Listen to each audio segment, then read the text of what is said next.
सर्वप्रथम तर हा जो वर्ष आहे तो या चर्चेला एक वेगळं महत्त्व आहे, कारण की एल निनोचा जो प्रभाव आहे त्या प्रभावामध्ये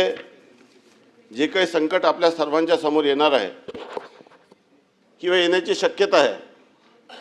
त्या पार्श्वभूमीवर ही चर्चेला एक वेगळं महत्त्व आहे। मी या सभागृहाच्या माध्यमातून सन्मान्य सदस्यांना आणि राज्याच्या सर्व शेतकरी बांधवांना सांगू इच्छितो की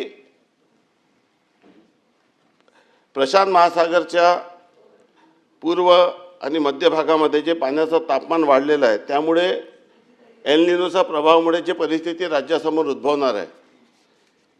कालच आमचे केंद्रीय कृषी मंत्री महोदयांनी सर्व राज्याच्या सर्व मंत्र्यांशी आणि सचिवांशी या संदर्भात चर्चा केली। तर एल निनोचा प्रभाव काय होण्याची शक्यता आहे की भारतात मान्सून कमकुवत होऊ शकतो, पावसाचे प्रमाण कमी होण्याची शक्यता आहे, दुष्काळ सदृश परिस्थिती निर्माण होऊ शकते,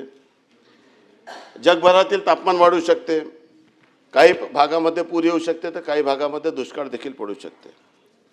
या सर्व परिस्थितीवर माननीय मुख्यमंत्री महोदय, माननीय केंद्रीय मंत्री आणि राज्य सरकार या सर्व प्रशासन अलर्ट मोडमध्ये आहे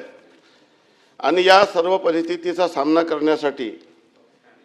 दुष्काळ कृती आराखडा तयार करणे, पर्यायी पीकचे नियोजन करणे, बियाण्याचा राखीव साठा, जलसंधारण आणि पाणी व्यवस्थापन, पीक सल्ला व हवामान सूचना, पीक विमा योजनेच्या संदर्भामध्ये जे काही नुकसान होण्याची शक्यता आहे त्याच्यावर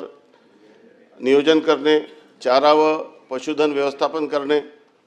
जनजागृती मोहीम करणे, सूक्ष्म सिंचन अनुदान देणे, पिकाच्या परिस्थितीवर सातत्याने देखरेख करणे। या सर्व परिस्थितीवर जे काही संकट आपल्या सर्वांच्या समोर येणार त्यामुळे या सभागृहाच्या माध्यमातून राज्याच्या शेतकऱ्यांची काही प्रमाणात चिंता होती। शेतकऱ्यांचे सर्व जे नेते आहे त्या सर्व नेत्यांना या संदर्भात माहिती व्हावी म्हणून राज्य शासनाने आणि केंद्र शासनाने एकत्रितपणे आणि वैयक्तिकरित्या या संदर्भामध्ये पूर्ण नियोजन केलेलं आहे।